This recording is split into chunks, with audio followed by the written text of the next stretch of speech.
오늘은 이 예루살렘 초막절에 대해서 올라오신 예수님, 지난주에는 예수님께서 그 형제들이 올라가실 때 함께 올라가시지 않았다는 것을 알게 됐습니다. 오늘 먼저 본문을 보면서 이 본문의 내용이 과연 무엇인지를 자세히 알아봤으면 좋겠습니다. 사실 항상 말씀드리지만 성경을 보면서 이 성경이 뭘 말하는지 해석이 안 되면 적용이 나올 수가 없습니다. 그래서 성경 해석은 정말 대단히 중요한 분야입니다. 그냥 좋은 말 들으려고 여러분들 여기 온 것이 아니라 하나님 말씀을 듣는다는 것은 정확한 어떤 그 개혁주의적 전통에 입각해서 이 말씀의 상황과 여러 가지 사람의 마음속에 있는 거죠. 이 등장하는 인물들 마음속에 있는 어떤 그런 숨겨진 의도들을 파악하고 그리고 나서 하나님의 은혜가 이 속에서 어떤 것이 주어지는지를 발견하는 그런 시간이다. 이렇게 여러분들이 생각하면 되겠습니다. 제일 처음에 보면은 예수님에 대한 언급 자체가 이 유대인들이 굉장히 부담스러워하는 것을 볼 수 있습니다. 무리 중에서 12절 수군거림이 많았습니다. 어떤 사람은 예수님이 좋은 사람이라고 하고 어떤 사람은 아니다, 우리를 미혹한 사람이다, 미혹자다 이렇게 이야기를 하는데, 그러나 이 유대인들은 유대의 지도자들을 뜻하는 것입니다. 예루살렘의 지도자들, 바리새인, 사내들인 공회원들 등등을 말하겠죠. 그들을 두려워하기 때문에 드러나게 말할 수는 없겠지만 이라고 합니다. 그렇죠? 어쨌든 이 예수님에 대한 언급 자체가 되게 부담스러웠다 라고 생각합니다. 왜? 지도층을 두려워하기 때문에. 그 다음에 14절부터 보면은 유대인들이, 이 지도자들이 놀랍게 여겼다. 왜 뭘 놀랍게 여겼습니까? 성전에서 예수님이 가르치시니까 이 사람이 글도 배우지 않아야거든 이라고 이야기합니다. 근데 이게 놀랐다는 말이 우와 대박 이런 뜻이 아니에요. 유대인들은 이제 성년이 되어서 30세 이상이 되면은 예수님이 공생애를 30세부터 시작하셨죠. 그때부터 라피 학교에 가거나 아니면은 그때부터 제대로 가르칠 수 있는 어떤 자격 같은 것들이 주어지게 됩니다. 그런데 예수님은 랍비로서의 교육을 받은 적이 없다라는 것을 지금 말하고 있는 거예요. 그래서 감히 네가 아무도 뭘 제대로 가르칠 줄 알아? 이렇게 그냥 태클을 걸고 있는 장면입니다. 그래서 배우지도 않았는데 어떻게 글을 가르치느냐는 말입니다. 다른 말로 하면은 막 악기를 잘 연주하는 사람이 있는데 잘 연주하면 된 건데 계대 나왔어? 관련 학과 나왔어? 이렇게 이제 하는 거 비슷한 거죠. 쟤는 안 돼. 이렇게 이제 할 수도 있지 않겠어요? 그냥 마음에 안 드는데, 그리고 심지어는 20절에 보면은 어떻게 뭐라 하냐면은 귀신 들렸다라면서, 저게 말하는 형태를 보니까 귀신 들렸다라고 볼 수밖에 없다. 안 그러면 배우지도 않은 사람이 왜 자꾸 나와서 성전에서 가르치시느냐 이렇게 이제 보고 있다는 것입니다. 예루살렘 사람이 등장하죠. 예루살렘 사람은 그런데 정말 몰랐느냐 예수님에 대해서 알았어요. 25절에 보면은 어떤 사람이 말하되 이는 그들이 죽이고자 하는 그 사람이 아니냐. 유대인들이 앞쪽에 보면은 내가 너희를 죽이려고 한다고 니를 죽이려고 한다고 예수님 진짜 예수라는 사람 웃기네. 귀신 들린 거 아니야? 이렇게 말을 하는데 예루살렘 사람들은 알고 있었다는 겁니다. 예수님이 어떤 사람인지. 그래서 귀신 들렸다라고 말하는 그것이 모순됨을 스스로 이 예루살렘 사람들이 밝혀줘요. 죽이려고 했던 그 사람 아니야? 이렇게 이야기한다는 겁니다. 우리 죽이려고 한 적이 없다라고 말을 하는데 죽이려고 했던 그 사람 맞네. 이렇게 이제 일반 예루살렘 사람들이 이야기한다는 거예요. 그리고 그들의 이제 그 전제가 드러나죠. 그런데 그렇다고 해서 그 사람들이 이렇게 말하죠. 드러나게 말하는데 왜 아무 말도 안 하지? 당국자들은 진짜 이 사람들이 그리스도라고, 이 사람이 그리스도라고 보는 거야? 라고 말하죠. 그죠? 예. 26절 보면, 그게 무슨 이야기겠습니까? 이 사람이 그리스도라, 설마 그리스도이겠느냐? 라고 생각한다는 거예요. 이 사람들. 여전히 그리스도를 인정은 안 하는 거죠. 예루살렘 사람들도. 그러나, 당국자들은 그리스도를 인정하는 거야. 그럼 우리는 아는데 이 사람이 어디서 왔는지. 이 사람 갈릴리 사람이잖아. 우리 들었어. 갈릴리에서 이적과 기사를 행했다고 하던데 그 사람 아니야? 그리스도께서 오실 때는 어디서 오시는지 아는 자가 없을 건데 라고 말을 하는 거예요. 근데 이 말이 과연 맞느냐는 겁니다. 그리스도께서 오실 때는 어디에서 오시는지 모른다라는 것은 유대인들 사이에서 돌았던 어떤 전통적인 교회입니다. 네? 그런데 성경에는 뭐라고 되어 있습니까? 그들의 전제는 갑자기 짠 하고 나타난다라고 생각했던 어떤 미시의 인물이 올 것이다라는 생각이었고, 성경에 구약에서는 선지자들이 뭐라고 예언했습니까? 미가서 5장 2절에 보면은 예수께서 베들레헴아 넌 작지 아니하도 이렇게 시작되죠, 그죠?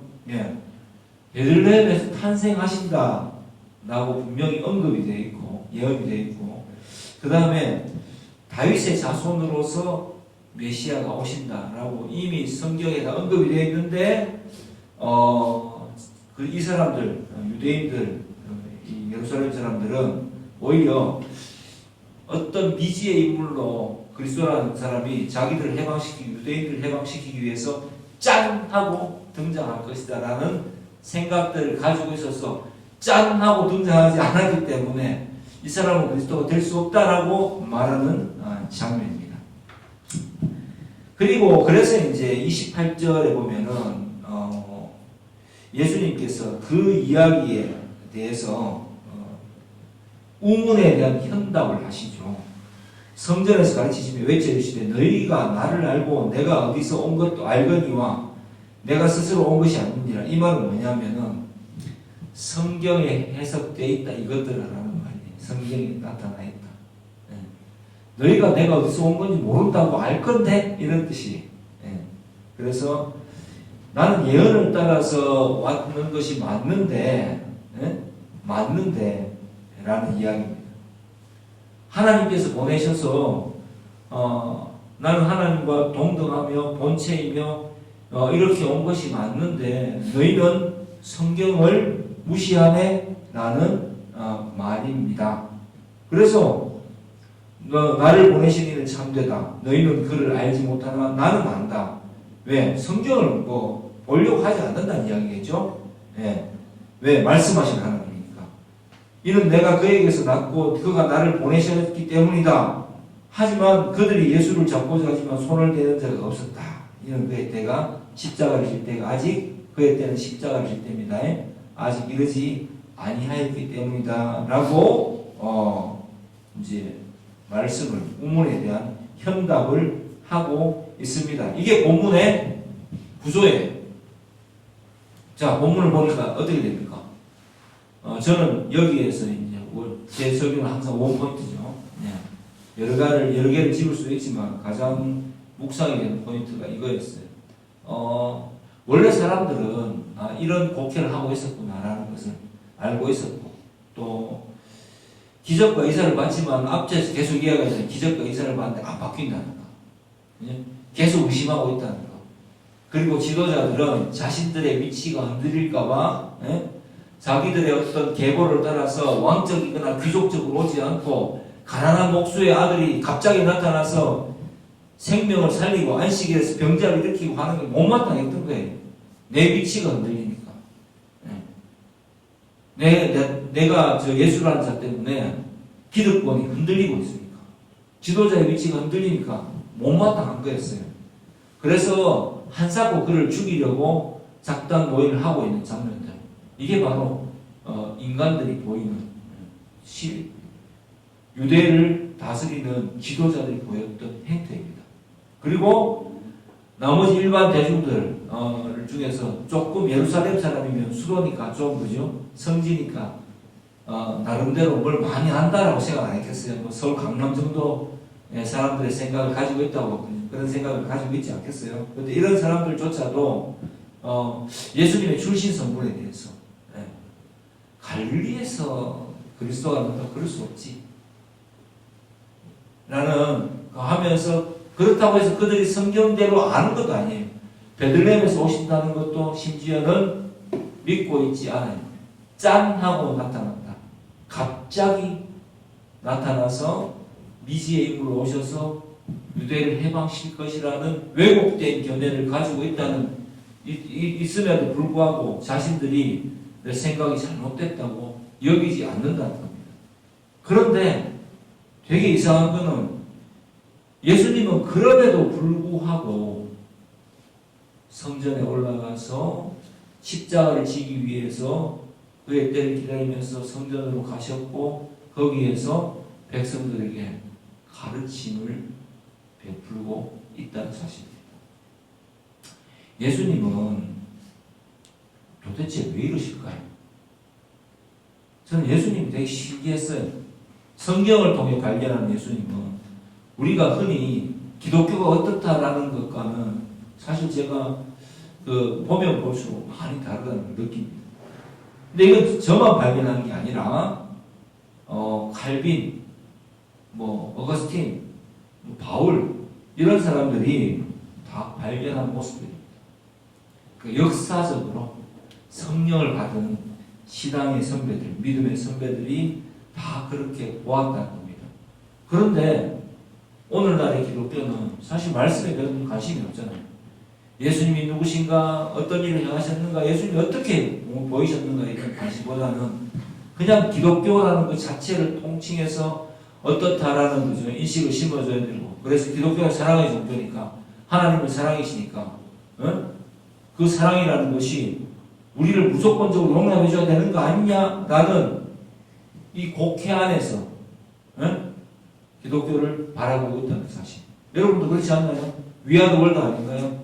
교회에 오면 뭔가 무조건 따뜻해야 되고 내가 생각하는 신이라는 하나님이라는 존재는 우리를 사랑하시고 우리 편이 되어서 항상 우리를 위해서 일해주는 그런 존재여야 된다는 생각을 가지고 있지 않습니까? 그러면 기독교는 잘못하고 있는 게 맞습니다.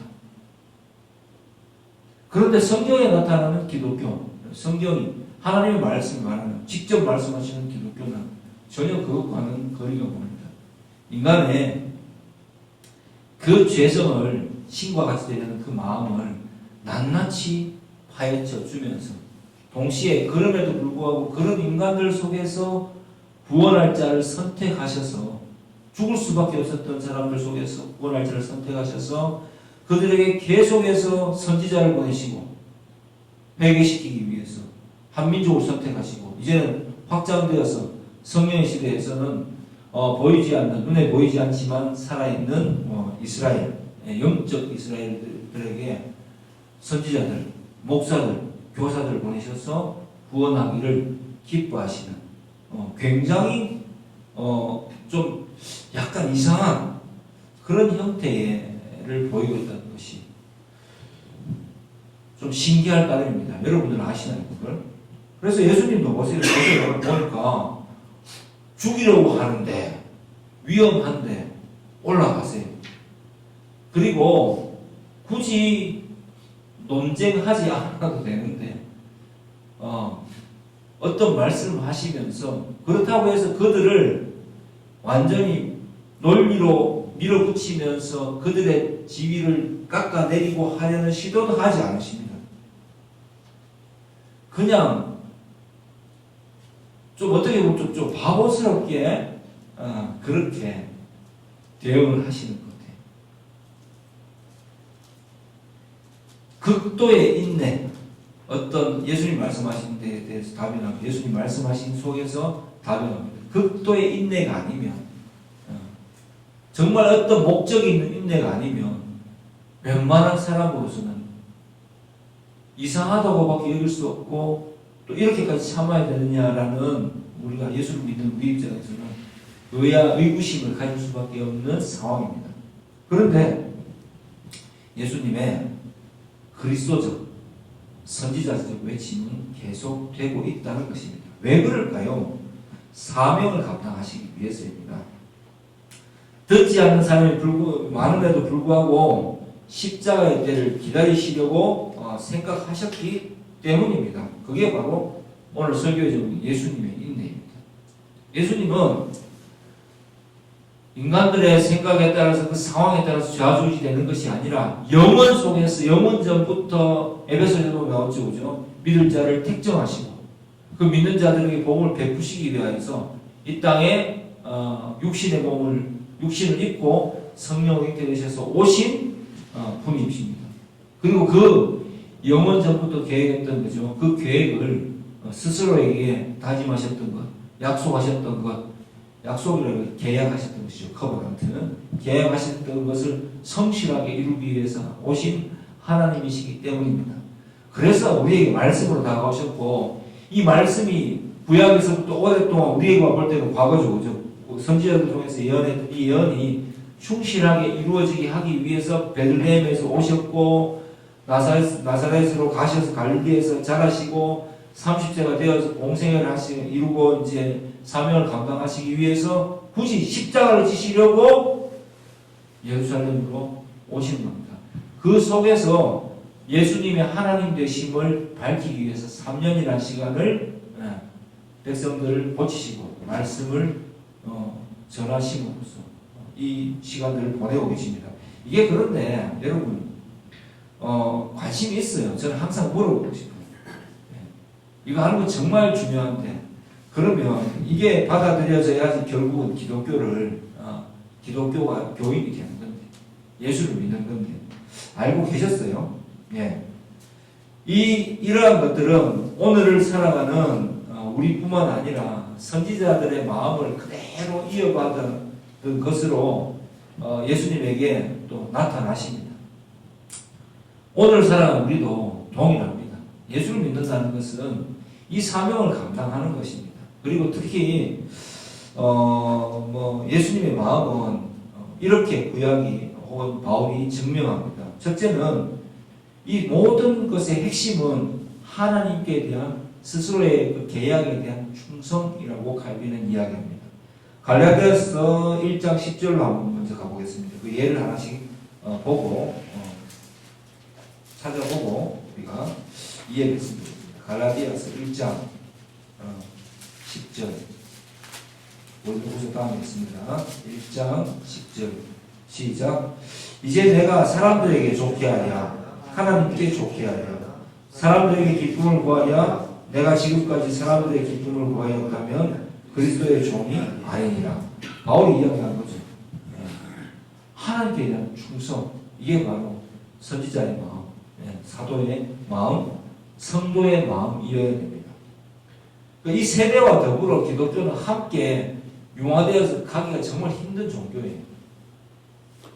융화되어서 갈 수 있을 때는 언제냐면은 전쟁이 일어났을 때, 극심한 박해를 받을 때, 그죠?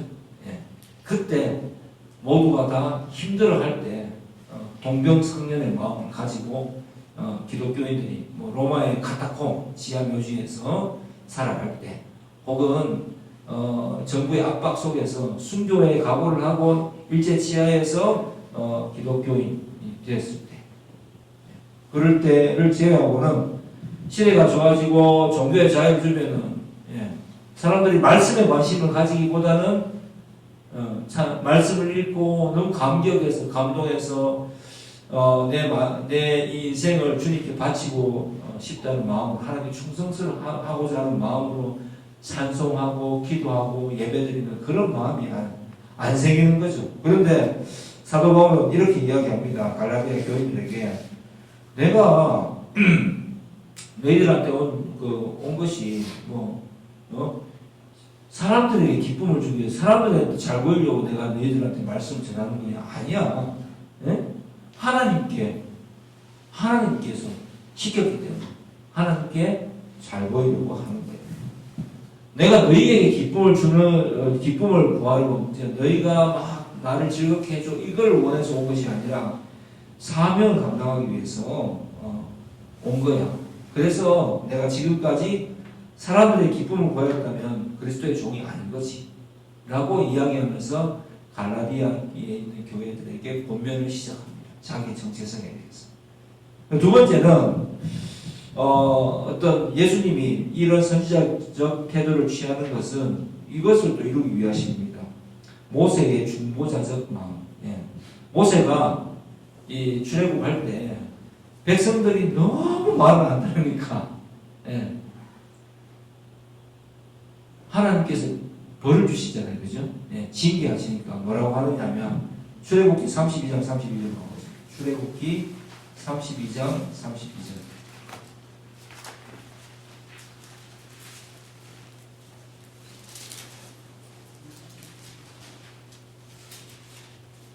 하나님께서 이제 금송아지를 가지고 이제 모세가 돌판마를 갖다 내놨는데, 얘들이 여호와가 그 아론을 동원해가지고 금송아지를 만들어서 그 앞에서 춤추고 막 그냥 이분이 바로 이 송아지가 바로 예? 여호와다라고 막 숭배하고 있으니까 다 죽여버리려고 하시거든요. 그러니까 모세가 이제 하나님께 가서 이렇게 말씀드립니다. 31절부터 볼까요? 모세가 여호와께로 다시 나아가야겠자 슬픕니다. 이 백성이 자기들 위하여 금신을 만들었고 큰 죄를 범했습니다. 그러나 주님 그들의 죄를 용서해 주세요. 그렇지 않을 것 같으면 주님의 생명책에서 내 이름을 지워버려 주세요. 그러니까 하나님께서 말씀하시죠. 누구든지 내게 범죄하면 생명책에서 그를 지워버리겠다고. 이제 가서 네가 말한 곳으로 백성을 인도하라. 이렇게 말씀하십니다. 그러니까 모세가 원하는 게 뭐겠습니까? 용서해 주세요. 입니다. 예. 용서하지 않으시려면 차라리 저를 죽여주세요. 그만큼 중보하는 마음이 큰 것입니다. 예수님도 동일하신 거예요. 그렇게 많은 이상한 그 시선과 죽이려고 하는 위협 속에서도 당신의 제자들에게 그 하나님의 그 보내신 그리스도이심을 보여주기 위해서 그런 생명의 위협 속에서도 여전히 성전에서 가르치시며 자신을 드러내십니다. 그리고 담대하게 복음을 선포하십니다. 모세는 어떤 마음이었겠습니까? 로마서 9장에 보면은 나와있죠, 그죠? 내가 차라리 하나님이 끊쳐지는 한이 있더라도 정말 간절히 원하는 것은 이스라엘의 유대인들이 나의 동족들이 구원받는 것이다. 그러나 그게 내 마음대로 되겠느냐? 뭐 이렇게 하면서 자신의 절절한 마음을 드러내고 있습니다. 그게 바로 예수님으로부터 본받은 마음입니다. 예수님은 오늘 이 요한복음 7장에서 그러한 마음을 보여주십니다. 그리고 동시에 또 예레미야의 예레미야의 내적 강권이라고 해야 되죠.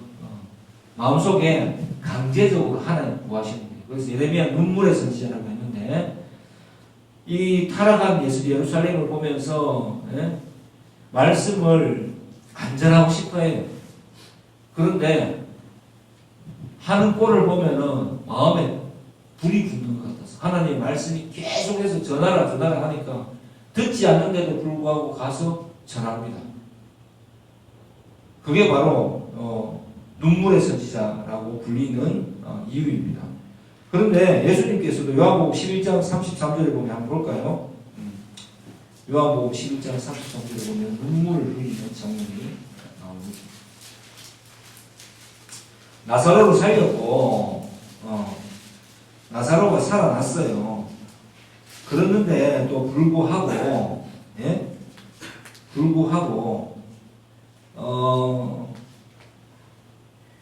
이제 마리아가 이 예수님을 믿지 못하는 뭐 그런 장면들 이렇게 나오는데 나사로를 살리기 위해서 가셨는데 마리아가 이렇게 이야기한 거예요. 죽기 전에 오시지 왜 이제 오셨느냐. 그러니까 예수님께서 이미 죽은 자를 살리기도 하고 병든 자를 고치기도 하고 맹인의 눈을 뜨게도 했는데 이렇게까지 뭐 나를 못 믿는다고 하면서 예수님이 눈물을 흘리십니다. 심령의 비통이 여기시고 라고 하죠. 그죠? 불쌍히 여기서 33절. 그렇게 이제 생각하시는 거예요. 그러니까 예수님은 답답하신 거예요. 그런데 이게 이런 상황 속에서 예수님 오셨다는 것을 이미 요한복음은 계속 이야기하고 있습니다.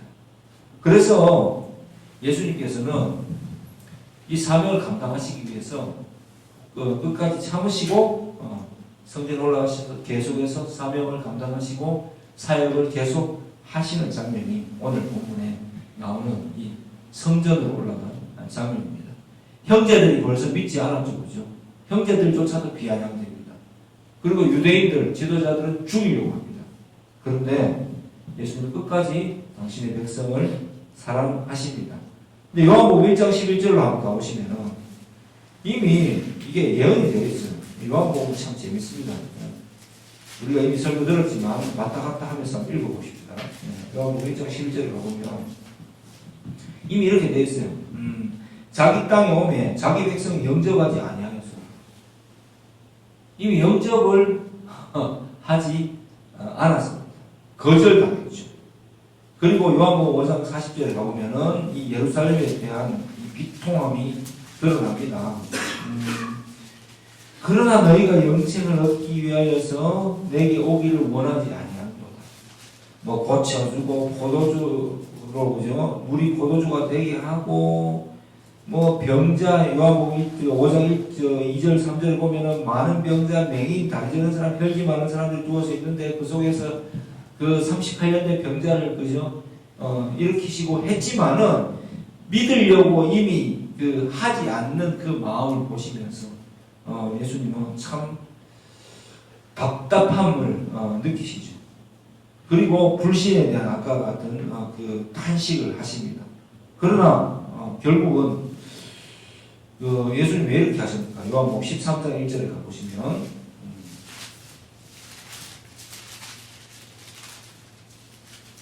자 6월절 전에 13장 1절 그 세족식 하기 전입니다. 6월절 전에 예수께서 자기가 세상을 떠나 아버지께로 돌아가실 때가 이런 줄 아시고 세상에 있는 자기 사람들이죠. 세상에 있는 자기 사람들 뭐 볼펜에서 밑에 쫙 꺼놓으세요. 세상에 있는 자기 사람들을 사랑하시되 끝까지 사랑하시니라. 이게 바로 아까 예수님께서 인내하시는 목적입니다. 예수님께서 이 땅에 오셨는데 모든 사람을 위해서 오신 것은 맞아요. 근데 그 모든 사람 중에 만인의 죄를 위해서 오셨지만 구원받는 자는 누구입니까? 예수님의 사람들이에요. 십자가의 능력을 믿는 자들. 예수께서 그리스도이심을 믿는 자들에게만 구원이 열려 있습니다. 그런데 믿고 싶어도 믿을 수 없다 했죠. 기독교는 참 신비한 종교입니다. 믿으라 믿으라 강요한다고 믿지 못함을 이미 성경에서 밝히고 있어요. 그러면 누가 믿게 되느냐? 전도에 미련한 것을 전했을 때, 그죠? 지금 제가 하는 것도 굉장히 미련한 행동이라고 생각해요. 제 스스로 생각해 보면 나는 믿겨지는데 이걸 설득을 하라는 것도 아니고 그냥 선포를 해야 되니까. 그런데 이 말씀을 듣고 그렇구나라고 믿어지는 자가 분명히 있다는 이야기입니다. 그 사람들을 예수님께서는 자기 사람들이라고 명하시고요. 여기서는 제자들이겠죠. 오늘날에는 말씀을 듣고 반응하는 자들. 그리고 그 마음이 변화받아서 세례를 받고 기독교인이 되는 사람들을 사랑하시되 끝까지 사랑하시기 위해서 기꺼이 십자가를 지시고 우리의 죄를 담당하셨습니다. 그러기 위해서 예수님은 그때가 되기 전에는 묵묵히 어떤 그 위협과 어떤 그 음모에도 굴하지 않고 모두가 드러나는 그 장소에 가셔서 기꺼이 복음을 전하십니다. 신기한 것은 자기들을 위협하는 그 존재들을 충분히 없앨 수 있는 능력을 가지고 계신 분이죠. 하나님이시잖아요. 제가 옛날에 뭐 초등학교 애들 초등부에 설교할 때 그랬어요. 나는 여러분 예수님이 슈퍼파워 이렇게 하면서 쫙 하늘 올라가서 원기옥 하면서 믿지 않는 그죠 그 싸가지 없이 대하는 무리들을 확 쏴서 왜 죽이지 않았는지 참 궁금해요. 이렇게 왜 그들을 물리치지 않았는지 궁금하다. 뭐 이런 이야기를 설교를 시작하는 게 있어요. 참 이상하지 않습니까? 그런데 그게 기독교의 신비예요. 왜 그런가 하고 깊게 생각을 해보니까 가장 저주받은 것이 눈앞에 예수님이 있음에도 불구하고 못 믿는 사람들, 그리고 복음이 선포되는 자리 있음에도 불구하고 믿지 못하는 자들, 결국 그 사람들은 어느 시대에 태어났든 어떤 시대를 살아가더라도 결국 자기만을 생각하면서 살다가 멸망할 거 아닙니다. 그러니까 굳이 안 죽여도 된다는 것을 이제 이 성경을 보면 볼수록 깊게 깨닫게 되는 거예요. 오히려 그런 자들은 믿지 않기 때문에 이미 멸망한 거예요. 예수님께서는 우리에게 어떤 은혜를 주시느냐? 믿음을 주심으로써 여러분들을 이 세상 속에서 승리하게 하셨습니다. 비록 우리가 이 세상 살아가면서 뭐 조금은 뭐 좀 부족한 모습으로 살 수도 있고 그죠? 어떤 뭐 인생이 되게 짧은데 벌써 12월인데 지나가는 세월 속에서 그렇게 귀하게 여김받지 못하고 살고 있다라고 생각할 수도 있어요. 그러나 우리 마음속에 깊게 들여다보면 가장 행복할 수 있는 것은 내게 믿음이 있다면, 예수님 나를 끝까지 사랑하셨다라는 증거가 있다면 우리는 그것으로 인해서 이 세상을 사실 능력 있게 살아갈 수 있는 존재가 된 것입니다. 저는 여러분에게 이런 설교를 할 때 참 당혹스러운데, 왜 당혹스러우냐, 사람이 많이 모인 곳에 가서 이 설교를 하잖아요. 그러면 이런 마음이 들어요. 어떤 초청받아 가서 설교를 하면 뭐 내가 목용하는 사람들은 아니니까 믿든지 말든지 알아서 그걸 하시오 이렇게 하면서 막 선포해봅니다. 그런데 우리 교회에서 할 때는 참 답답해요. 왜냐하면 믿지 못하는 사람이 있다는 걸 알기 때문에. 그런데 늘 봐왔잖아요. 빨리 믿었으면 좋겠다라는 마음이 들잖아요. 그죠? 그러면 제 마음속에 이제 안타까움이 들죠. 그런데 어떻게 할 방법이 없어. 그래서 어떻게 하겠습니까? 설교를 준비할 때 기도합니다. 말씀을 듣는 여러분들의 영혼을 위해서. 그래서 제가 최근에 어떤 일 때문에 여러분들 아시다시피 교회 일이 많았잖아요. 목회를 한다는 것이 정말 제가 그만둬야 되나 이런 생각을 정말 할 때가 많습니다. 근데 그때 말씀이 주어져요. 내 양을 먹이라. 베드로에게 말씀하셨죠. 내 양을 먹이라. 내 양을 먹이라. 그리고 바울에게 말씀하셨죠. 바울 고백했죠. 그리스도께 받은 그 사명을 감당하기까지는 내가 나의 달려갈 길을 다 마치고 그리스도께 받은 사명을 다 감당하기 전까지는 내 인생은 아직 끝난 것이 아니다 라고 말씀하셨듯이 그냥 그런 것 같습니다. 그래서 우리 교인들에게 설교할 때 참 25년, 30년, 25년, 20년 이상 가르쳐도 안 되는 사람들이 이렇게 많은데 멀쩡하게 믿는 척 하다가 그죠? 결국은 무너지는데 이 설교를 하면 너무 참 답답해요. 예수님이 이 마음을 가지고 이 현장에서 이렇게 설교하지 않았겠나라는 생각을 정말 깊게 해봅니다. 사랑하는 성도 여러분, 우리 교인, 우리 새성교회 오늘 설교를 듣는 여러분에게 성령의 충만하신 말씀을 깨닫게 해주시는 그 충만하신 은사가 여러분 마음에 꼭 임하기를 주의 이름으로 축복합니다. 그래서 구원받기를 정말 내 인생을 내가 개척하려는 그 아둔함에서 벗어나서 예수 그리스도께로 말씀하시는 하나님께로 나오기를 주의 이름으로 축복합니다. 기도하겠습니다. 하나님